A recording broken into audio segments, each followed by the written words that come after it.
Blogging is a huge part of any effective long-term niche marketing strategy. It enables you to build a global audience efficiently so you can reach the masses and get found, get additional traffic, and it's something you need to do if you want a good long-term strategy. It's going to take effort, but the payoff is huge. It will increase your exposure online and build your credibility at the same time, and also enable you to pick up on that all valuable search engine traffic, which is free organic traffic from targeted visitors. And blogging gives you that ability much more than any other kind.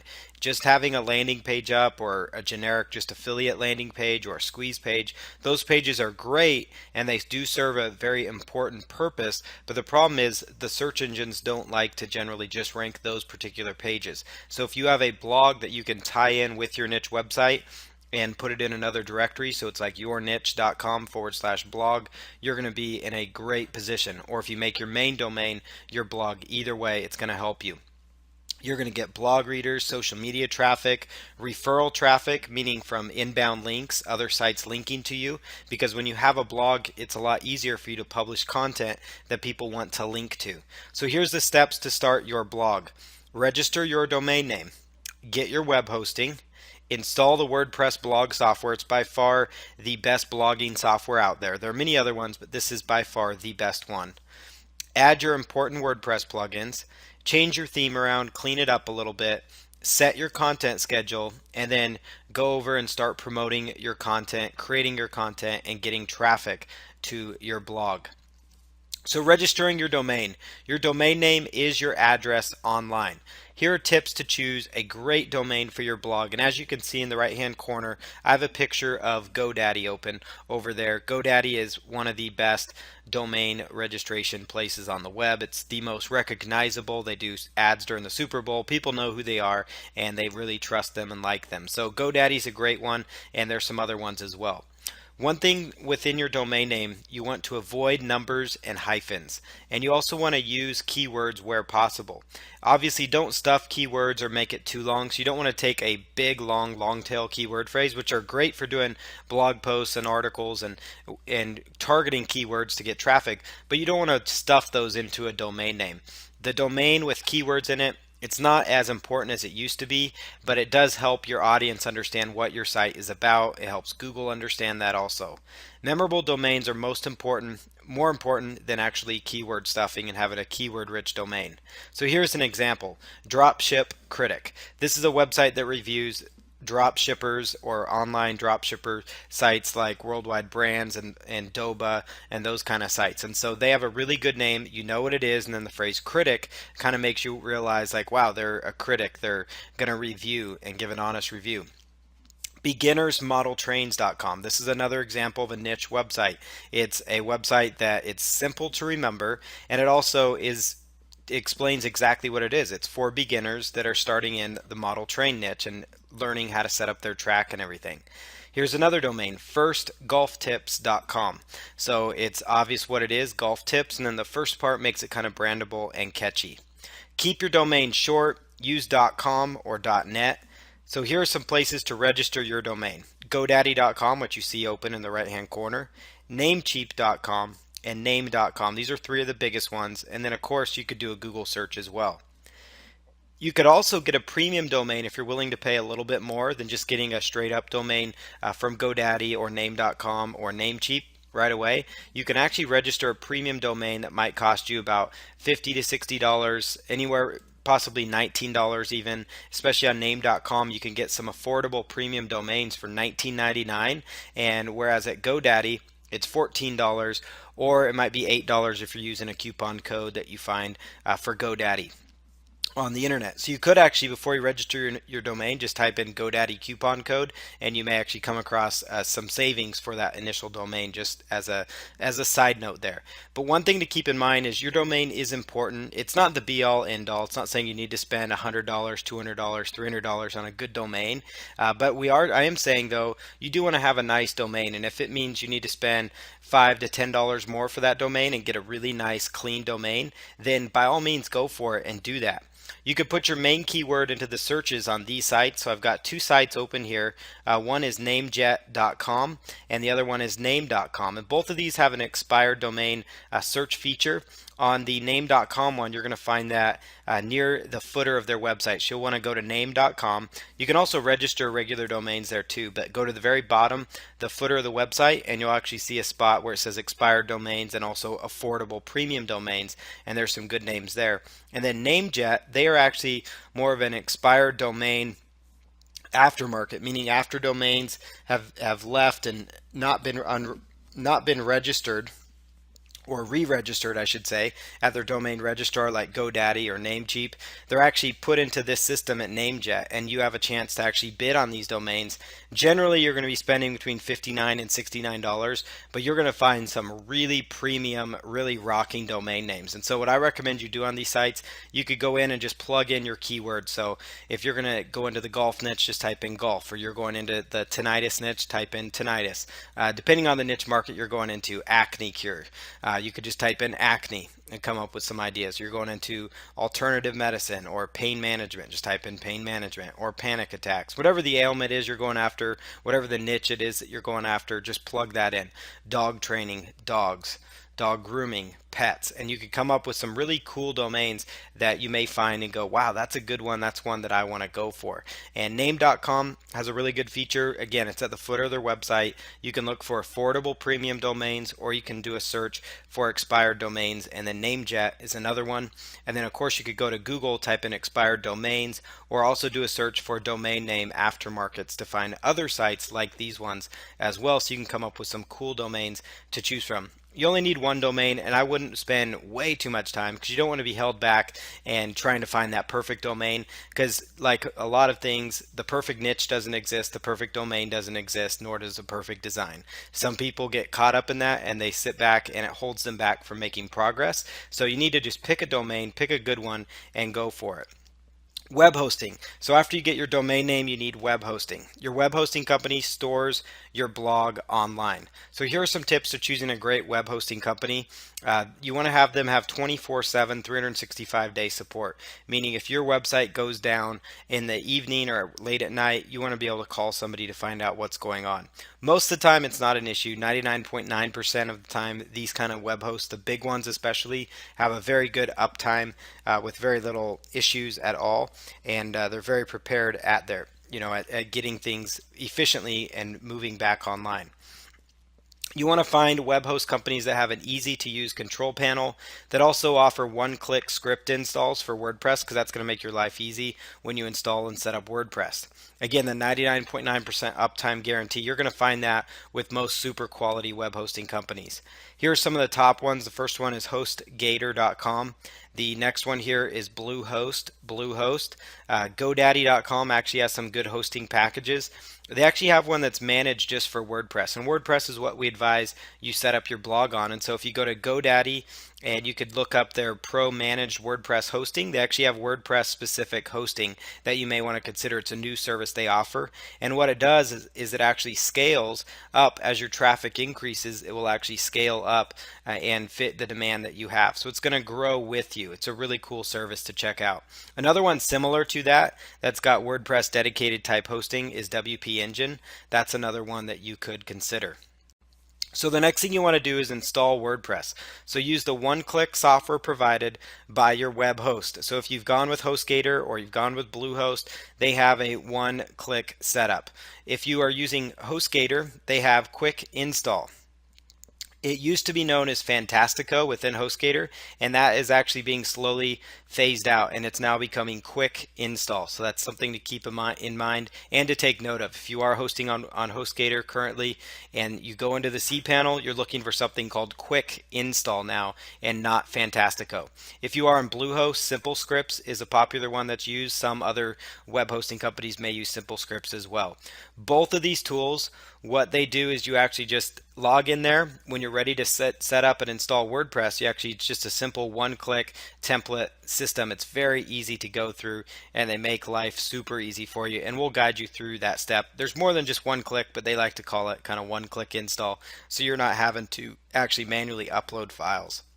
The managed WordPress hosting solutions like WP Engine and GoDaddy, they have other solutions for you as well. Another option for installing your WordPress site is to do the manual install. This is using the famous 5-minute installation that WordPress has become famous for. You could follow the instructions given by WordPress, and I'll show you exactly where those are so you know where they are, where the most up-to-date instructions are accessible to. You could literally have your site up and running in 5 minutes or less. In fact, if you follow through this tutorial, you could have your blog up within 10-15 minutes, and literally it's something you could do in a weekend and have your website up and running with your first content and starting to get things going in the right direction. Some people prefer a manual install for security reasons. So there's some people that say using tools like Quick Install, Fantastico when it used to be there, Simple Scripts, they say that it opens up your site to certain vulnerabilities. And that's something that, if you are worried about, you might want to consider doing the manual 5-minute install. And that way it kind of closes up all those loopholes if you do it yourself. So here's the process for doing the one-click install, or using the quick installation method. So you log into your HostGator cPanel or your Bluehost account, and if you're in Bluehost, you'll use something called Simple Scripts, but it's almost identical to what I'm going to show you. And you're just going to click on Quick Install. Again, you're no longer clicking on Fantastico Deluxe. Once you click on that, it's going to bring up a window that looks like what you see on the right-hand side there. You're going to go on the left-hand side. It's going to list all the different software applications that you can install.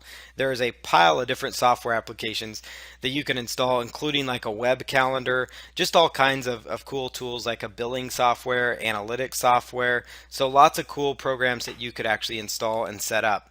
So what you're going to do is just simply go and click on WordPress, and then it's going to bring up WordPress on the right-hand side. You'll just click on Continue.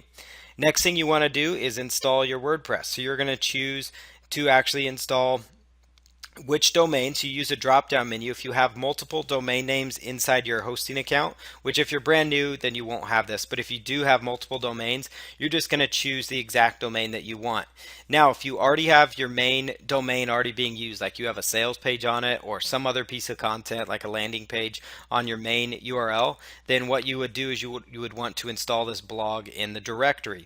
So where that blank window is right after the /, which I'll point it out to right here, right in this section right here, you could just call that /blog and just write in the phrase blog right there. Then you put in the admin email, your email. Then you put in the blog title for now. You don't have to get real technical in this part. You can do that later on. And then just put in your admin and then your first name and your last name and click Install Now. Once you do that, it's going to actually pull up this window, which will show 74% done. And then you come over here, it says, congratulations, your installation is ready. So literally it's all done in one screen. So it kind of is one click, because once you click on there, you just have to hit one click for install, and it quickly is going to go to 74%, then up to 100%. It'll show you the progress there. It doesn't take very long at all. And then what you do is you'll be welcomed with, here's your URL with your admin panel. So that's how you're going to log in, your username, and then your password. They're going to give that to you here as well. So you could just plug that in and start moving forward. The next thing you want to see, once you log in, once you actually follow the steps here. So if we go back over here and we go in and we're ready to log in. So I'm just going to click on that button. Again, go to username, admin, and then just do, type in the password or copy and paste the password they gave me.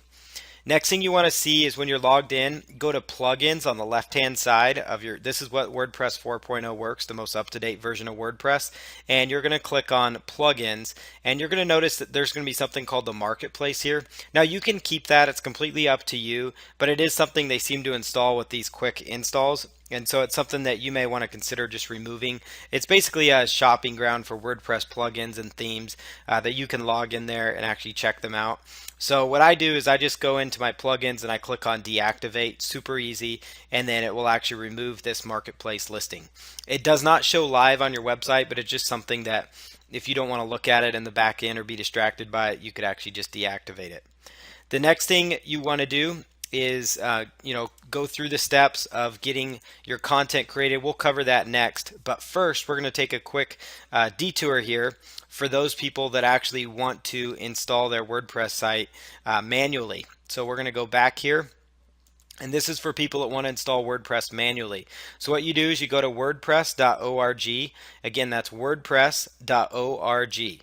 Wordpress.org, and go ahead and click on Download WordPress. Download WordPress. And then it's gonna, once you click on that, you're gonna see some options there to actually download the entire package. It's gonna do a zip file onto your computer. And what they've given you here now is a famous 5-minute installation. So you can actually click on a link in there and actually follow through this process that they give you. You can find YouTube videos on this subject as well. It's a very popular routine. It's something that you can easily follow. So you download and unzip the package that you received. You create a database inside your web host, and then you go through the on-screen instructions to install it manually. That's why the quick install is the preferred method. That's what I mainly wanted to show you in this training. But some people, they do want to do the 5-minute install, so I have the instructions pasted in here so you know how to go through them and what to do. And if you do get stuck on those, you could actually go in to YouTube, find a video, or follow through on the tutorials, because they do actually give you more information. Right down here, right below the 5-minute installation, they actually have detailed instructions, and they do a really good job explaining it, and it's kept up to date. So that's a good resource for you, provided by WordPress themselves. Here's what your WordPress dashboard will look like after installation, depending on which one you go with. Both of them are going to look the same, actually, because you're installing the same software. So here's the page that you're going to be looking at here. Next thing you want to do after setting up your site is it's time to install important WordPress plugins. So here are some important plugins. The Google XML Sitemap plugin is a really good one. The Yoast SEO plugin, that one is a tremendous plugin. It gives you really good search engine features, so you can have title tag and all that kind of information showing up for people, for your users. So the Yoast SEO plugin is phenomenal. iTheme Security is another popular plugin for actually securing your WordPress site to prevent hackers as much as possible. The Duplicator plugin is another good one, so that once you roll this site up with all the settings and everything, you could actually duplicate it if you had a server crash, or let's say you want to set up another site in another niche, you could use this plugin. You can also use the Simple Share Buttons adder. That's another plugin that you could find, or you could use one called the DigDig plugin.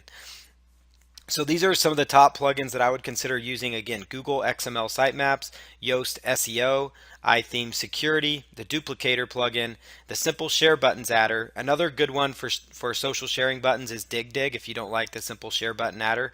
And you just can go to wordpress.org/plugins and you could find some other ones. But you could just do a simple search on wordpress.org/plugins, or you can do it straight from the back end of your WordPress site to actually install these as well. So you could do it straight from within the back end and just click on plugins, and then you can actually do a search for each of these plugins in the back end of your WordPress site, and it makes it very easy and seamless to just do an installation right there on the plugins that you choose. The next thing you want to do is pick a quality WordPress theme, or known as the design, what your site looks like, and you can go to wordpress.org/themes, or from the back end of your WordPress site, just go to Appearance and then click on Themes, and you can actually go through that process of finding a good quality theme that way. You could also do a Google search for the phrase free premium WordPress themes, or you could also search for best free themes of 2014 or 2015 or 2016, whichever year you're looking at this video. And then you could also, again, find the most up-to-date free themes. And the reason you want to search for premium WordPress themes and put the word free in front of it is because you want to make sure you find the free themes that are out there that you're not going to have to pay for. Now, there are some really good themes that you could get if you go out to Woo Themes. That's a very popular one, which has some really good themes. Theme Forest is another big site as well that you could consider. So now that you have your website set up, it's time to go through the content creation part. So this is where you want to start creating your niche specific content. Content really is the lifeblood of your blog. So here are some ideas for creating effective blog content. Set a schedule for when you create this content. Maybe it's once per week on a Monday. Create content every Tuesday and Thursday. So every Tuesday and Thursday you're going to create content. And it's really important that you get in a rhythm and a routine, because that's how your blog's going to grow. It doesn't mean you have to 100% stick to it, but you really want to be careful and try and do the best you can so you don't get off schedule, so that you're always having consistent, fresh, quality content out there. Now there are some bloggers that they might only post a piece of content once every couple of weeks, but they make sure it's a really good piece of content. You could do that as well. You could also outsource your content creation. Go to a site like odesk.com. For the writing part, you could use a service called iWriter.com. It's a popular writing service. Freelancer.com, Fiverr.com, and then there's another popular one out there called freelancewritinggigs.com, freelancewritinggigs.com. You could Google that as well. But freelancer.com, iWriter, Fiverr, and Odesk are all great places to get content created. You want to make sure it's super high quality writing that is going to be, is written in the language of whatever language your blog is going to be in, that it's super good quality blog content. Here's some ideas for creating effective blog content. So what you can see here is that lists do really well. So for example, the top 15 ways to lose weight in 2015. 8 WordPress plugins you can't live without. These 25 success tips will change your life. 10 romantic destinations for couples. Then you could also do things like curating content. So that's where you find great articles in your niche. You compile them together with links. So for example, 6 must-read articles on gaining muscle. So you could do a post called that, and then you could just find 6 really good articles about gaining muscle, and then you could actually share that out there.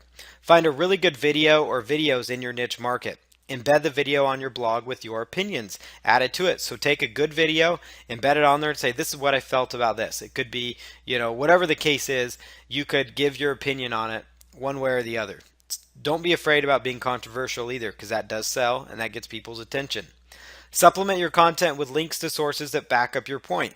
And to best illustrate that, I have an article there from Yahoo Finance, actually. Yahoo's obviously a great content-rich site.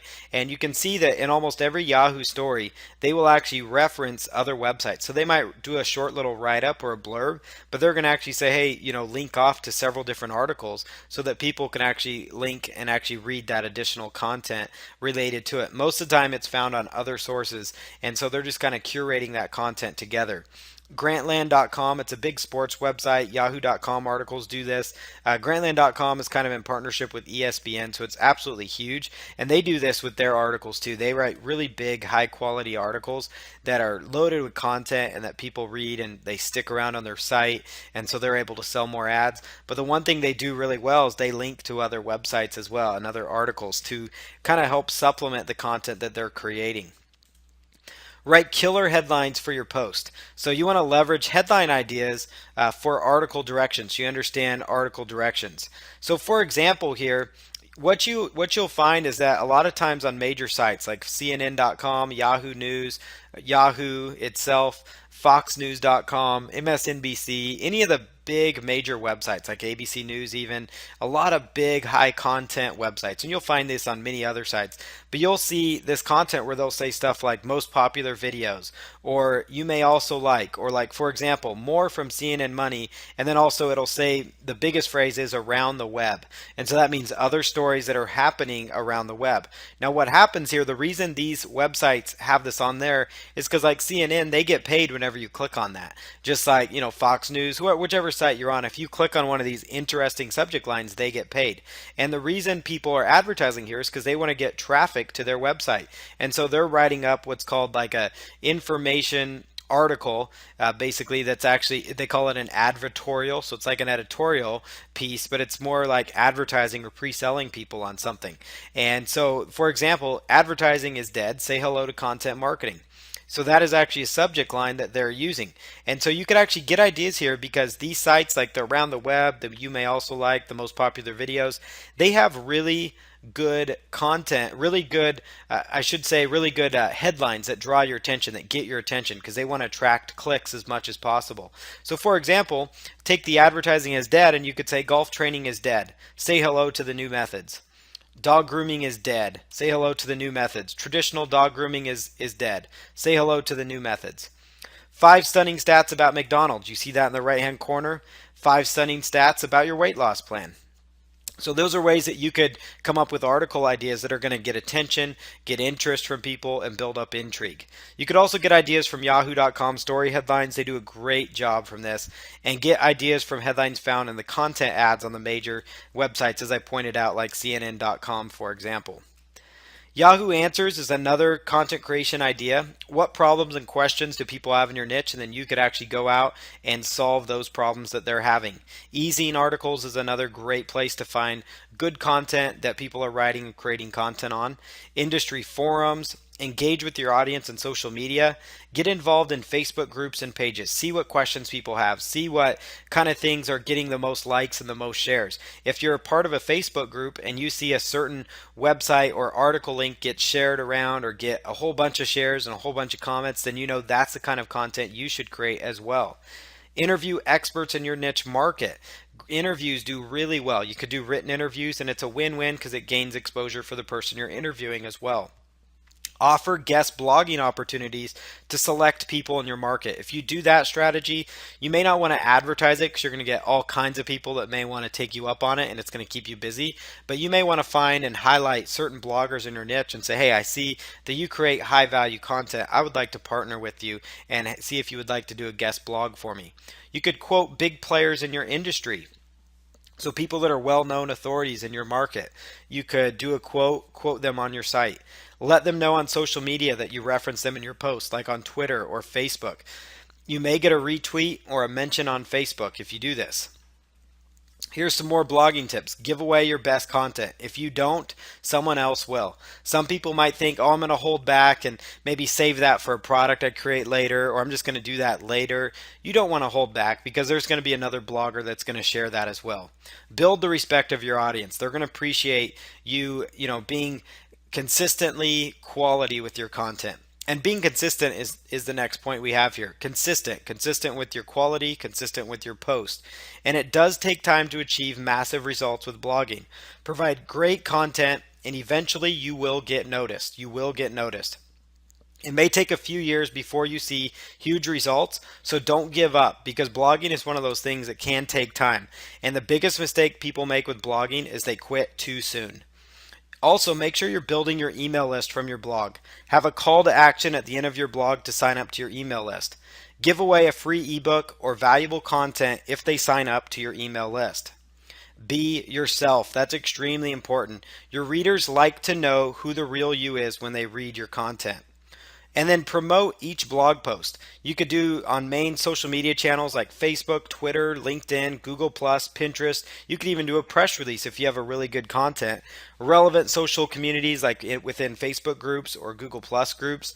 Find bloggers that create resources of content in your niche market and contact them and say, hey, I just created a really good resource. Would you mind linking to it? Social bookmarking sites like Reddit, those are really big sites. And so those are all ways that you can get additional attraction for your blog content. And blogging is a key part of your niche marketing strategy. Next, we're going to talk about free traffic methods. Traffic is the key to any online business.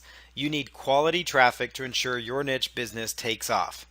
Targeted traffic is better than just any traffic.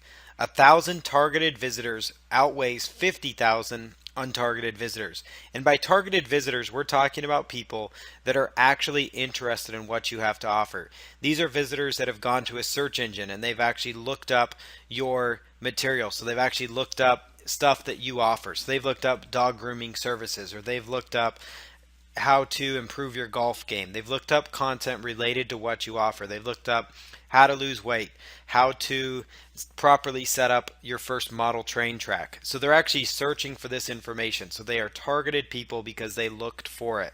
And if you're an untargeted visitor, that means just generic clicks, that maybe you just have a website link out there that's on a website that's about a whole bunch of different topics, all kind of a big hodgepodge together, and you're just getting random clicks to your site.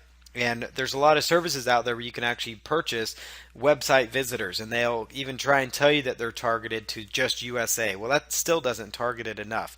They need to be people that specifically went to a search engine and showed that they're interested in a topic. They need to be people that actually went out there and found you on a banner ad on a golf website. If you have a golf site, a golf niche website that you're going after, you should have banner ads listed on golf specific forums or golf specific websites. It shouldn't be on just generic websites. And so that's how you get targeted visitors.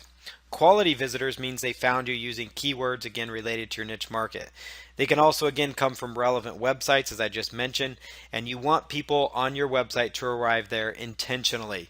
You want them to find your content intentionally. Either they were browsing around on a related website or forum and they clicked a signature link and ended up on your site. That's still intentional because they were looking for information related to the topic you are on. So if you are in the alternative medicine or alternative natural cures market, you would be maybe on a natural cures forum and you have a link at the bottom that people found in your signature and go over to your website. You could, then again, people that are Google searching for keywords, clicking a link from a relevant site, those are people that arrived intentionally. Arriving from an email from a respected individual in the niche market. So like maybe you had somebody that promoted your product and they got an email on it and it was a targeted email to people interested in that subject matter. So here are some free traffic methods to keep in mind. You want to create high quality content that is engaging and informative. We've talked about this before, and this is all about being consistent with your content creation. Free traffic simply boils down to having quality content. And you can actually repurpose that content in many different ways. You could actually make a video and turn that video into an audio or a podcast that then gets distributed. And then you could actually have that audio transcribed into an article and turn that into multiple articles if it's long enough. Make a short report out of it that you can then give away and distribute through PDF sharing websites. And you could actually have it blasted out that way. You could also make it into blog post and then also converted some of that content into an infographic. So one video could be turned into 5 or 6 different forms of material that can be distributed online for your business. And so that's something really important to keep in mind, is really look into repurposing your content. It's really good quality content, but you can repurpose it. With video marketing, you're making simple videos. It could be PowerPoint videos like this one here, where you use a tool like Camtasia or Screencast-O-Matic and a USB headset, as we've talked about before in this course. And that could be as simple as that. Could be as simple as that. Podcasting, that would be where you really get into some content related to that niche market. And so you create a podcast around there where you're actually talking about a subject matter important to it. What we're doing here could be actually made into a podcast as well. It's used as a video, but it could also be a podcast. Content marketing, that's like submitting your articles on eZine Articles, and those are unique articles that you wrote. That's how a site like eZine Articles works, and other article directories. Squidoo.com, getting your content on Web 2.0 sites like Squidoo and Hub Pages. Tumblr is another popular website that you can create a presence on and put unique content. Guest blogging, that's where you're going out and finding websites in your niche market that are looking for content that you could guest blog. So you could do Google searches for your niche plus submit post, your niche plus submit article, your niche plus submit content, your niche plus guest post, and you could come across using all these different search parameters. And so if your niche is golf, obviously golf goes in there. If you're into dog grooming or dog training, it would be dogs. And if you're in the fitness weight loss niche, it'd be fitness or weight loss. Or if you're in the natural cures, it would be that. Holistic, if that's what it is, whatever your niche is. Model trains, hobbies, those kind of things. Now if you're in like model trains, you might need to be broader if you want to find potential guest posting opportunities. So you might say hobby guest post, those kind of things, and you'll come across hobbyist type websites that are looking for guest post as well. Social media is a great way to get free traffic. You could do Facebook. With Facebook, you can do posts on your own profile. You could do a group. You could set up your own fan page. You could interact with other people within other groups and pages related to your niche market. Twitter is also phenomenal. You could follow people that are also following big players in your niche, and hopefully some of them will follow you back. And you can post your content every time you post an article or a new video and you repurpose it. You could get it out there on Twitter. Do Google Plus. That's where you could do, again, post, and you have groups and you have Google Plus pages. LinkedIn, Pinterest. Those are really big social media sites. And so every time you have an infographic or an image that you use within one of your blog posts, you could share it out there on Pinterest. Maybe you find a quality image related to your niche and you want to engage your audience, so you share that on your Pinterest account. Forum marketing is absolutely huge. It's a kind of an underused method, but it's still extremely powerful. And that's where you go out to forums where people in your niche are hanging out. Not only is it important to be on the forums in your niche market because you see the problems people have, you see the pains that they have, and you find out the solutions that they're actively looking for. But with a forum, you could actually have a signature in there. So you could put in a signature link. Now, not every forum has this. Before you go about this strategy, you don't want to get too involved in a forum that does not allow you to have a signature link. So you do want to check that out, read their terms and conditions, and see if people have a signature. But really, once you get active and become somebody that's providing help in there, if you have your link to your website in the signature link, pretty soon people are going to take notice to that. And if you are in there, maybe you do 5 posts a week or you do 10 posts a week, let's say, and by the end of a year you have 500 posts out there. That's 500 different locations on this forum that a link to your website is found. You do that the next year, by the end of, after 2 years of being on the forum, and this is just posting 10 times a week, that's 2 times a day, which is not that much, interacting on a forum. That is over 1,000 times that you're found within that forum, and your traffic can really gradually grow from there, and you can gain the respect of people inside the forum. Blogging is another avenue. We just touched on blogging as a strategy. Absolutely huge. Search engine optimization, that goes in with having a good blog. We talked about some of those methods. Within there, that's where you're optimizing your site for the keywords. You're building backlinks to your site by getting good content out there, and you're actively creating really good resources and content that people want to link to. PDF sharing sites like slideshare.net. That's where you could actually take, let's say you took a video that you recorded, made it into an audio, transcribed it into a short report, and then you went ahead and took that short report and put it up on slideshare.net. So you just basically got 3 times the exposure, and then you took some of the content, turned it into multiple articles that go out to Ezine articles, and then a couple different blog posts that it turns into on Tumblr. And next thing you know, you're found all over the place with one piece of content that you maybe spent an hour, 30 minutes to an hour creating, and it became something that is shared across multiple platforms. Blog commenting is another great strategy, and to explain that, it's basically where you go out to websites in your niche market that have a blog. So you go type in the phrase blog, whatever your niche is, and you go out there and you find their most recent blog post, or you find a blog post that's getting a lot of active views on it and a lot of interaction, and you make a comment on there. You make a relevant comment.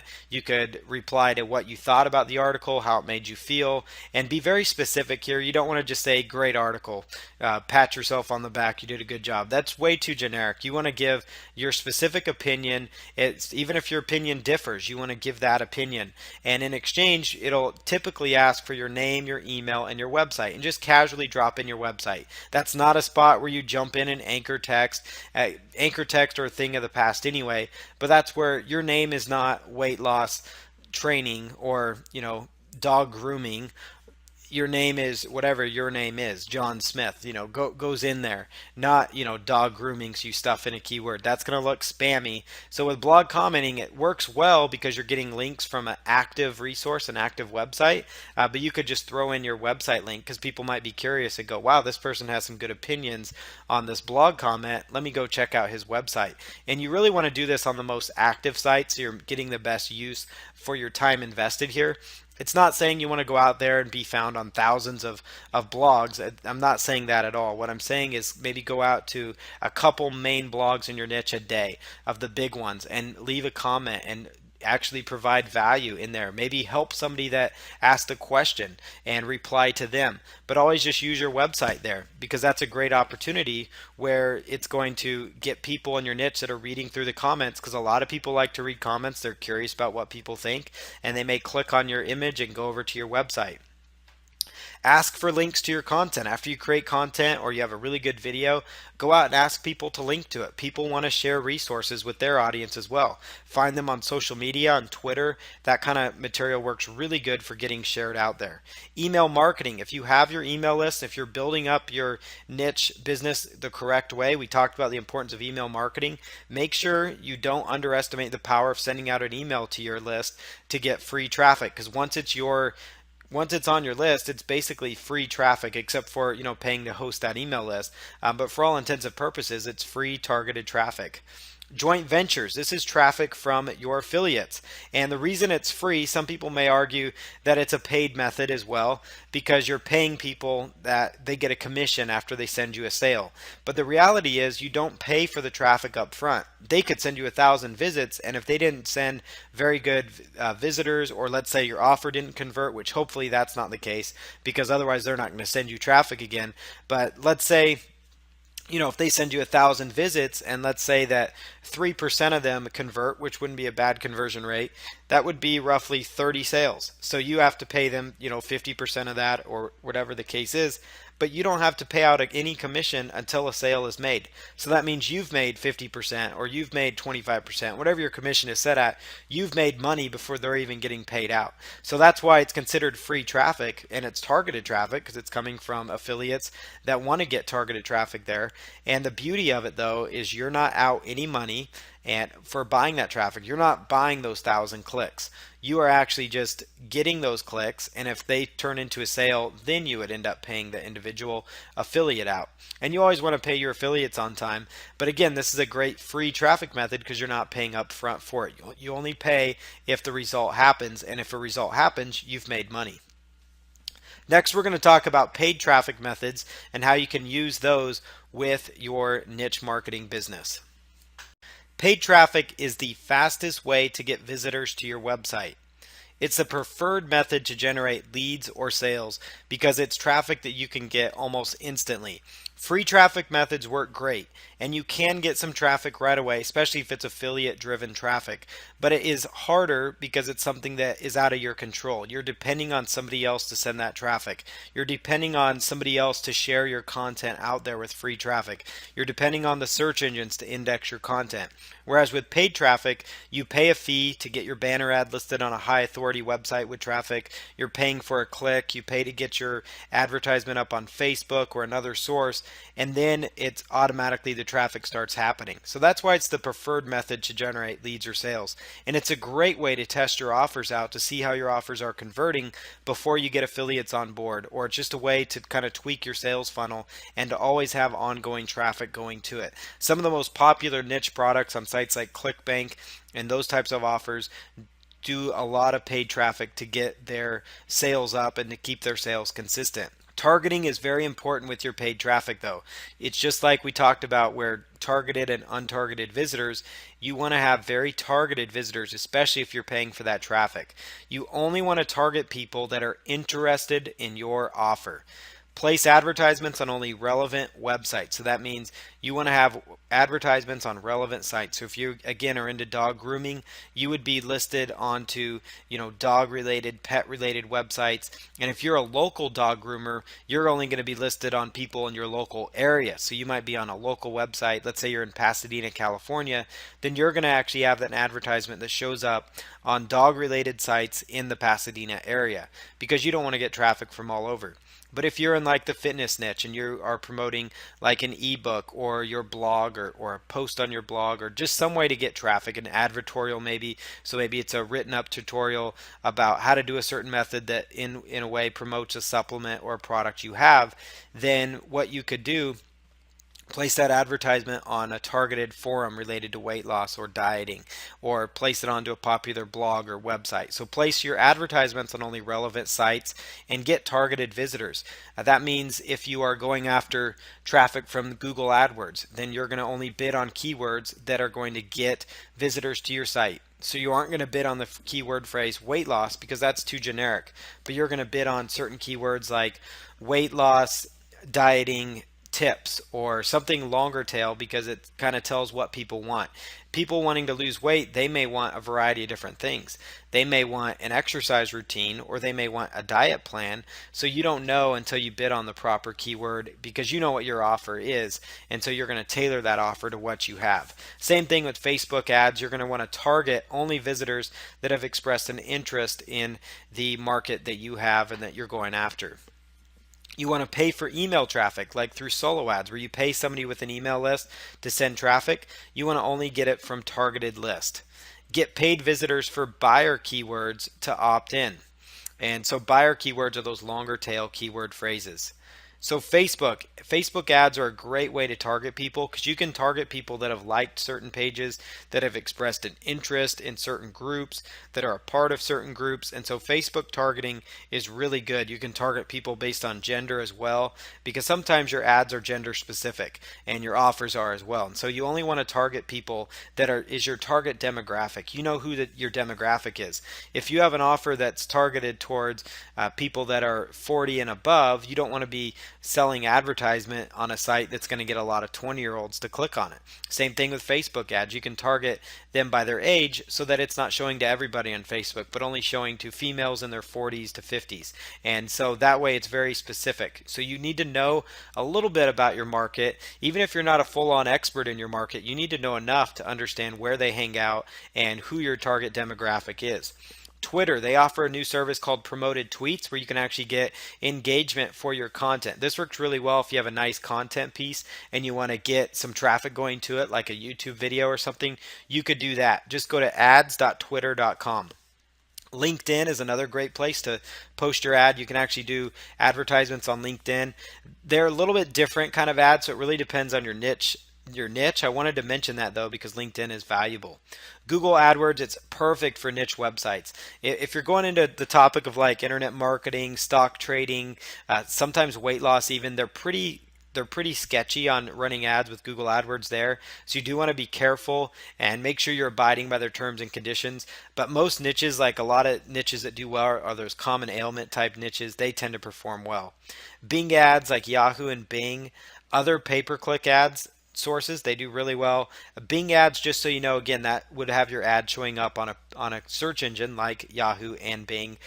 Bing and Yahoo are now the same thing basically. You could run a Google search for pay-per-click search engine, smaller search engines, and you can find them. And here's one that you could run an ad on. It's called 7Search, and then Look Smart is another popular one as well. PPV, which is known as pay-per-view, that means you pay per view. So a source like Lead Impact, they will actually sell a source where you are paying for every time somebody views your ad in like a pop under or views your website. ClickSoar is another site you can go to. You could just Google these. I believe it's leadimpact.com and clicksoar.com are those main ones. Contextual advertising, ClickSoar is another one there. Amobi.com, they actually offer a contextual advertising service. It used to be known as Contera.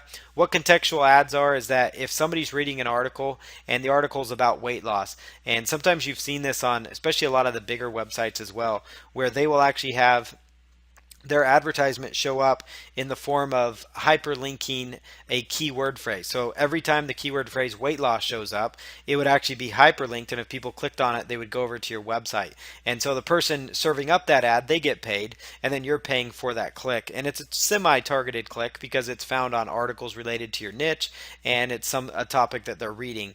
And so Contera is what it used to be known as, and a site called Amobi.com ended up purchasing them, but they offer the same service. ClickSoar.com is another big one. Amobi offers all kinds of paid ads like email, mobile, display ads, videos, social, native advertising. So like those ads that you see on articles, those advertorials that we were talking about in some of the other methods, that's what you would find there. Media buying, this is where you locate targeted websites to advertise on. Those are those targeted forums, those targeted blogs, those popular websites. You could Google search your niche plus the phrase advertise with us in quotes. And the reason you want to put the phrase advertise with us in quotes is because that's going to only pull up websites in your niche market. So if it's golf, fitness, weight loss, let's say supplements, or let's say holistic. Let's say holistic niche is your big niche overall because you're doing natural cures. So holistic plus advertise with us. That's going to bring up holistic websites that offer advertising solutions, and you could find out how much it is to advertise with them. The niche plus the phrase advertise here. The niche plus your ad here. So these are three different search options that you can do, and what it'll do is pull up websites that you could then filter through, contact by email, look at their advertising, prices and get an idea, and then look at serving ads up on these various websites. Mobile advertising, this is another big paid traffic method. And if your offer would be applicable to people on a mobile device, you could use a tool like millennialmedia.com and then admob.com. It's a Google property, but it will actually show your ad on many different like applications. Like a lot of times you've been playing a web app and you see an advertisement in the footer. That's what that is. Sites like AdMob and Millennial Media serve those kind of ads up. Next thing we're going to talk about is selling your niche businesses. So once you build up these niche sites, we're going to go over the process for actually selling these sites. So you could go into that as a separate income stream if you choose. Selling your niche business is a great strategy. It's a great way to have an exit strategy if you build up your niche to the point where you're ready to move on. It's a great way if you just have put in all your effort and you're ready to just give up and go on to something else. It's a great way for you to actually make a little extra income. Now, I do want to caution you before you go to the extent of selling your business, if you are ready to quit on the niche you chose, make sure that you have put in ample time and opportunity, because building up any kind of an online business does take time. It does take effort. And many people do forget this part of being able to sell it. And so that would be one good reason.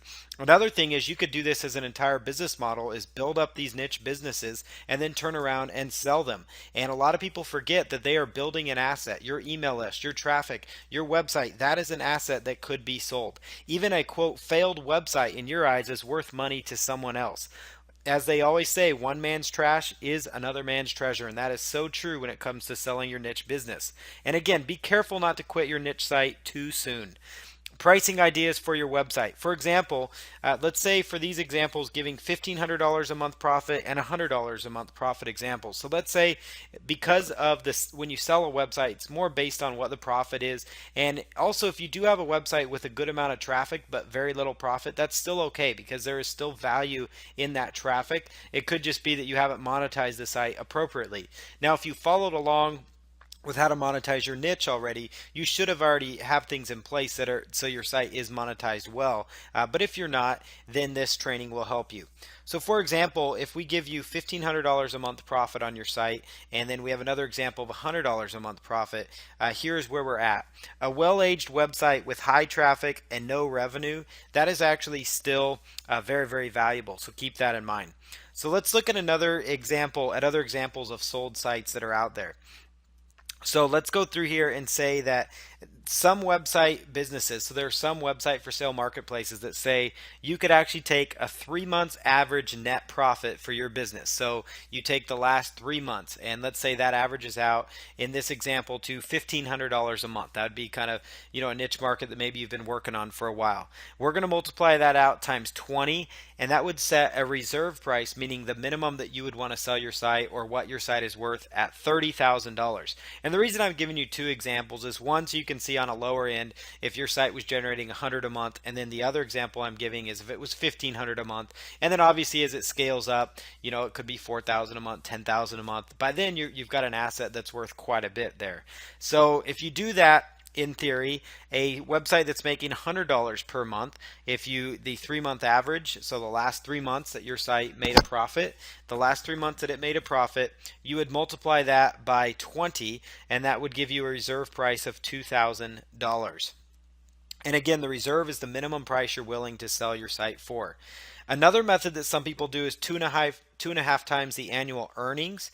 And so annual earnings, let's say that your site makes a profit of $1,500 a month on average for the whole year. So you multiply that by 12, and that comes out to an earnings of $18,000 for the year from your one website. So you would take that $18,000 and multiply it by 2.5 times. That gives you a reserve price of $45,000. Another example, let's say the $100 example, so that's $1,200 a year times 2.5, that gives you a reserve of $3,000.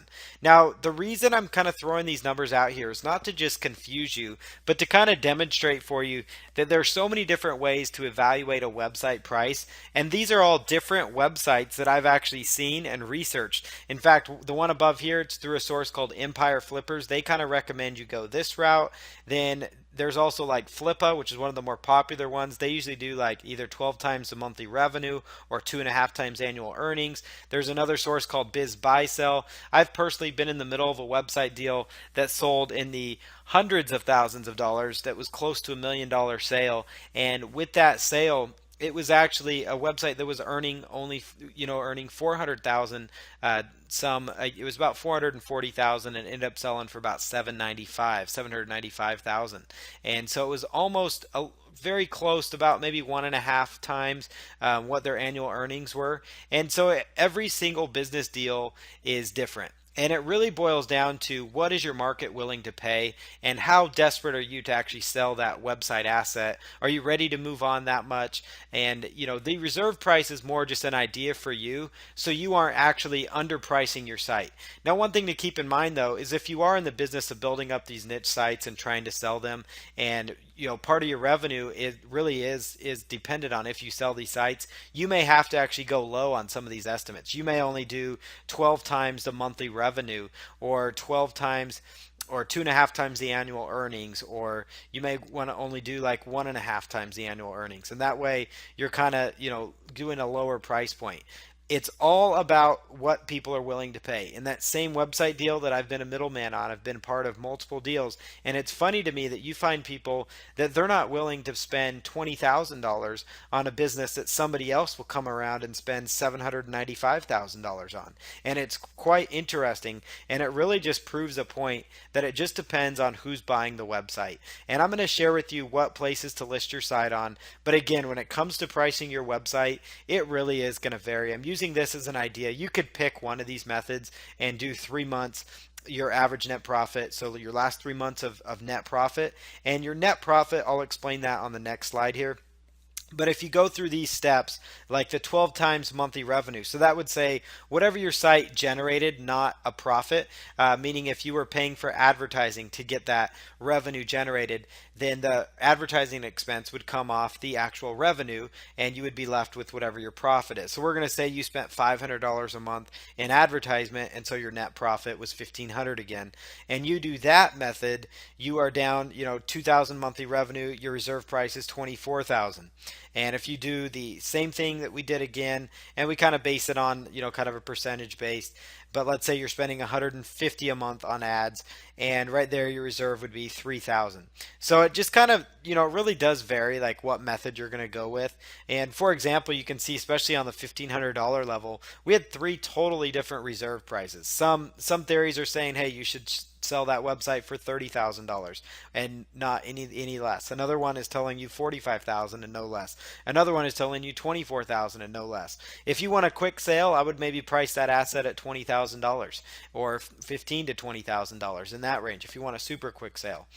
This also gives you a good range though. You could actually use all three of these methods and then add them up and then just divide them by 3 to see what the average is for those. So you could take 30, that'd be 75,000, and then 99,000, divide that by 3. That actually gives you $33,000 could be your reserve price. So you just go with a flat 33,000 based on that. And it might sound like crazy talk to you, but it really is when it comes down to website evaluations. And this is just honest off the cuff training. You could talk to 10 different people that evaluate websites, and you're going to probably end up getting 10 different answers from those people as to what a business is worth. And really at the end of the day, it just simply boils down to what are people willing to pay for it? What are they willing to pay for that asset? And it's not like, especially with the buying and selling a website businesses, where it's like real estate where it has to have a minimum price point or else a bank's just not going to finance it and it's not going to make sense.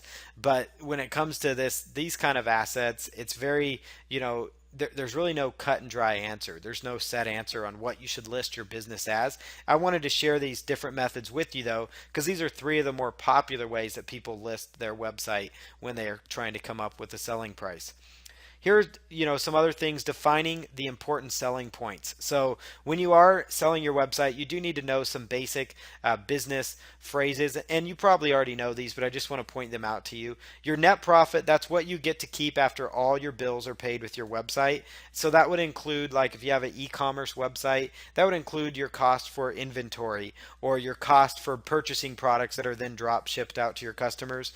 That would involve your advertising costs, your outsourcing costs, like what'd you pay for content creation or articles, blogs, infographics, maybe customer support, hosting cost, your autoresponder fees. So that's what your net profit is after all these expenses have been paid. That is your net profit. That is what you're left with. Your revenue is the gross sales, like everything that site makes. Everything that came in, every dollar that came in, that would be the revenue. And so you take the revenue and you subtract the actual expenses from the revenue, and that becomes your net profit. Annual earnings would include the net profit for a 12-month period. So that's the net profit over a 12-month period. And then unique visitors, when you're describing unique visitors, that includes individuals that have seen your site. That is, visitors and unique visitors are totally different things, because oftentimes if you have repeat web visitors, which hopefully you do, because that means your content is good, and if you have repeat web visitors, what that basically would indicate is that it's only going to count one time as a unique visitor. So unique visits is really the most important stat people are looking at when they're buying a website business.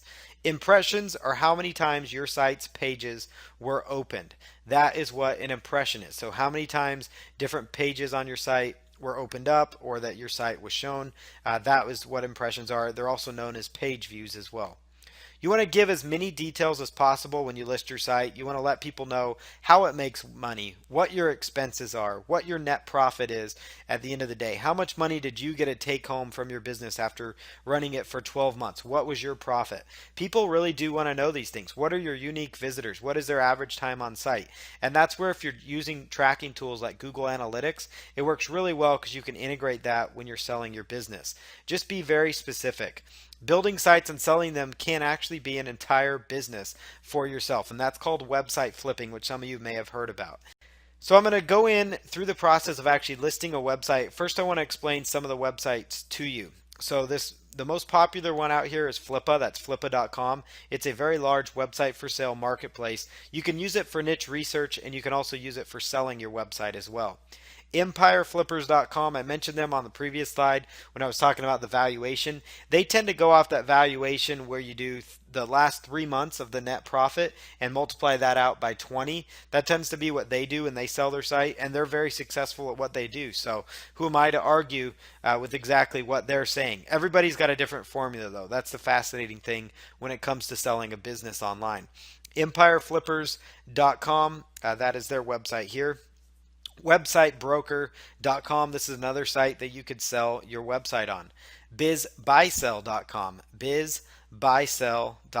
BizBuySell.com. Believe it or not, this is a marketplace where you can actually buy like convenience stores and real estate businesses and entire businesses that come with physical property, but you can actually find and buy website businesses. And you'll notice people have businesses that are listed for businesses that could be run from home, and a lot of those are website businesses. And so BizBuySell is a great place to list a website asset, and it's kind of neat because there's not a lot of competition for other websites for sale. Like on Flippa, it's just websites. Empire Flippers, it's just websites. Website Broker, obviously, it's just websites. And so BizBuySell.com, you could actually list your website business with very little competition and get a very unique quality kind of person, because people browsing BizBuySell tend to have a little more money up front. They tend to be a little more, comfortable with spending money online. And that's one thing to keep in mind, though, is that if you're going to go through like BizBuySell, you want to make sure that your site's making in that range of $1,500 a month in profit, for example, or $1,000 a month in profit before you really pursue this one. You could also try listing here, because it does cost you, it's about $100 to list here. But if maybe you're earning $500 a month profit and you're trying to get $6,000 to $10,000 for your website, this might be a good option for you. So if your website's worth between $5,000 or more, you may want to consider listing it on BizBuySell. If it's only worth $2,000 to $3,000, I would stick with Flippa or try Empire Flippers or one of those other sites. Quiet Light Brokerage is another popular site that people can actually, that people wanting to sell their business through, they go here. Now, this site, these guys are actual website brokers, so they're website for sale, experts. They actually, and they're probably going to use their own unique proprietary formulas, they'll probably call it.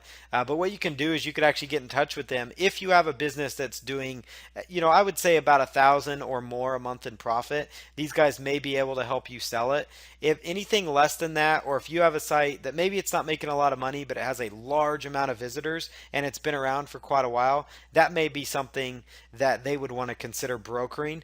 But when you do a broker deal, you're paying them 10 to 20, sometimes 30% of whatever the selling price is. Most of the time it's probably 10%. It just depends on the different website broker, but they're actually out there kind of like a real estate broker, but they're selling your website. And this is more for if you have a website that's been around a while. Maybe you have an e-commerce site that is making $100,000 a year in revenue, and it's, after the profit, it's maybe worth 50 to 75,000. And you are looking for a little higher quality visitor that may not be hanging out on Flippa. So you could go to these guys and set up an arrangement and give them 30 to 45 days to sell it. So this is more of a strategy if you have a larger website, kind of like listing on BizBuySell as well. So I'm going to go through the process now that I introduced you to these other websites. Flippa.com is the easiest one to do it, by yourself. You're not having to deal with third parties like you are with the other sources. Empire Flippers is a pretty good one, but there is some, they do review your site and they may or may not accept it. Whereas with Flippa, they're going to accept most websites that you list on here. And so this is a good one, especially for those starting out with website flipping. So if you go here to Flippa.com, and what we're going to see here is just kind of an image of different websites that have sold, so you can kind of see how the Flippa system works. So one of the first things you want to do here is go over here at the top right hand corner where it says sell, and you want to click on that sell button. And I'm just put up an example niche website that I have. Then I just kind of threw together some numbers and I went ahead and put it in here. So I just went in and typed in my domain. It asked me what the domain name is of the site I want to sell. So I put in csshowto.com. What kind of website is it? This is where you would mark, is it a blog? Is it a review site? Is it a content site? A directory? A forum? E-commerce? Do you sell services? Is it a web application? Is it a other? So that's where you could put in, whatever your website is. And in this case, we'll just call it a blog here. And then we'll click on next. Next, you're taken over to this page where it's going to ask you to verify your traffic with Google Analytics. I recommend you use Google Analytics not only to see what your traffic is doing. It's great to know how much traffic you actually have. It's a reliable tracking tool. It tells you, if you have problems with people bouncing off your website quickly and leaving your site, it tells you what pages people are visiting the most. Google Analytics gives you extremely valuable information. So what you want to do is verify your traffic with Google Analytics, and you could also enter your traffic manually, but if you verify your traffic with Google Analytics, it's going to increase your chances of selling on Flippa tremendously because people really like and trust the Google Analytics system. So it's very, very, important that you maybe consider listing with Google Analytics, because if you verify your traffic, you're going to have a verified badge which will really inspire confidence in your buyers. And so when you are doing the traffic, consider doing Google Analytics right there. As far as revenue goes, you could mark, does the site generate revenue, yes or no. If you select yes, you could choose what monetization methods are used. You could say AdSense or Amazon, so you have affiliate links. Are you drop shipping items? Is it ClickBank? Do you have a physical product or an information product that you're selling through ClickBank? Is it an e-commerce web store with drop shipping, a subscription service like a membership site? So point out what your revenue is. The pitch, this is a great part. They kind of actually fill it in for you. So this website I was selling, it happens to be a PageRank 2 website with 3,000 unique visitors a month. So that headline there is actually pretty good because people like to have websites with a page rank and like to have websites with unique visitors already going to it. So you could stick with that, or you could call it something else. One thing I like to do is go through some of the previous sold listings, and you can do a search in the advanced search feature to look at past websites that have sold on Flippa and look at what their subject line is, especially the ones that are getting a lot of bids and a lot of attention. So what you could do here is put in a summary, kind of a short paragraph as to what this website is, a sentence or two would be plenty there. And then in the description, be very descriptive as far as how your website makes money, a brief history, and they actually tell you things to include, like what technology is used, things that are included like domains, an email list, social media accounts, your plan for the transaction, the reason that you're selling. That's an important one. A lot of times people want to know a reason, and they get very skeptical if you don't have a good reason. And a good enough reason could be that you're just ready to move on. You're moving on to another niche market and ready to give this website, a chance for somebody else to succeed at it. Or you could say, I'm in the business of building websites and turning around and selling them. Whatever your reason is, be very honest about it, because it's going to actually instill confidence in your buyers for you. Next thing you want to do, you'll be taken after the pitch, which is where you put in your description and your tagline or your title. The tagline becomes the title for the listing, and then your summary. You're going to go ahead and put in the sale. So this is where your auction is going to run for, let's say, 14 days. That's a good baseline. It's a good time to run it. And then you set your reserve price. Is it, $300? Or if you're using the method that I used previously, you set your reserve price. Maybe your site is making $100 a month. So you could use that formula, and let's say you want to list it for $3,000 reserve or $2,000 reserve. And that would be a good starting point. Look at the payment methods you'll accept. So for sales under 5,000, you could accept escrow.com and PayPal. You could just select one of those or both of them. People like to work with escrow.com. It's very popular and it's a very seamless transaction. So after they purchase the website from you, they are taken to escrow.com, where they would actually send the money to escrow.com. Escrow sends you a notification saying, hey, the money is in escrow, transfer the files. You transfer the files. They confirm that they were transferred, and the money is released right back into your possession and your account, and you no longer have the website. It's a very seamless process, protects both the buyer and seller. So I would recommend accepting escrow, and for the lower end websites under 5,000, I would take PayPal as well if you have a PayPal account. That way you're giving your potential buyers multiple ways to pay you.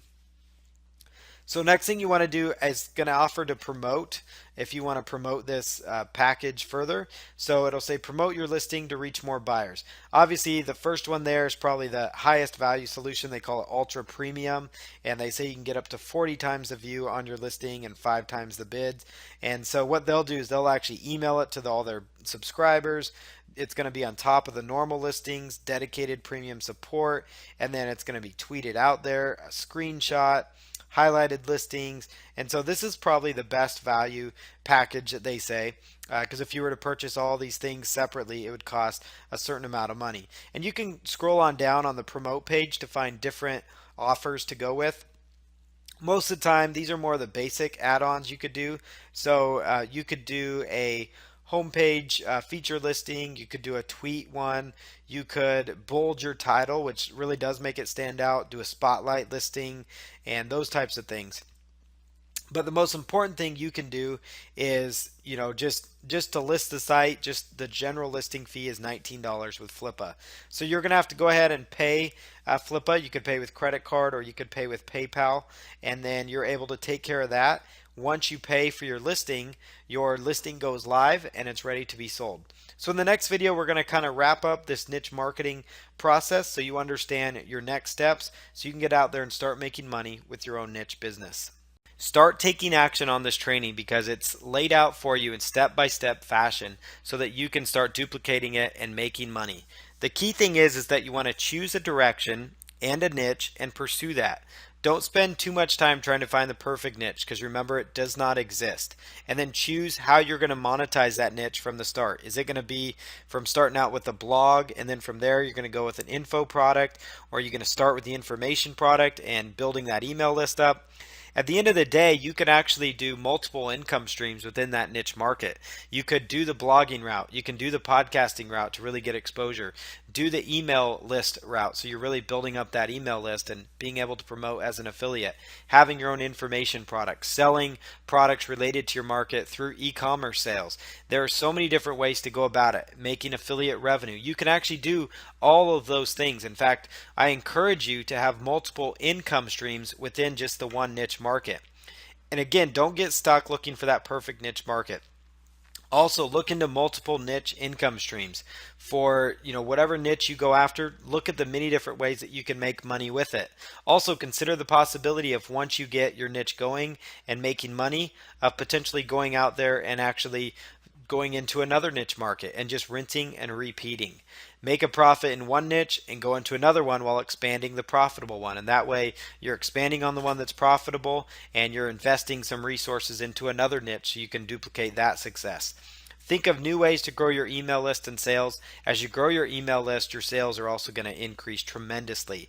And be consistent with your marketing efforts. That's going to be key to your overall success.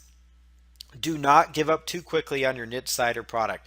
That's probably the most important point we can make, is that so many people, they get going and then they give up too quick right before the money was just about to start coming in. Don't underestimate the power of creating your own product as well. If you do this niche marketing right, you should create your own information product so you can have your own info product empire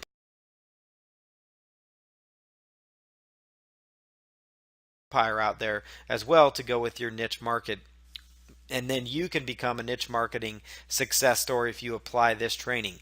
You can become that niche marketing success story, especially if you focus on things like building a list within that niche market. And that comes with having your own product. That comes with having a successful blog and doing all the things we talked about. We would like to hear that you have become a niche marketing success story after applying this training.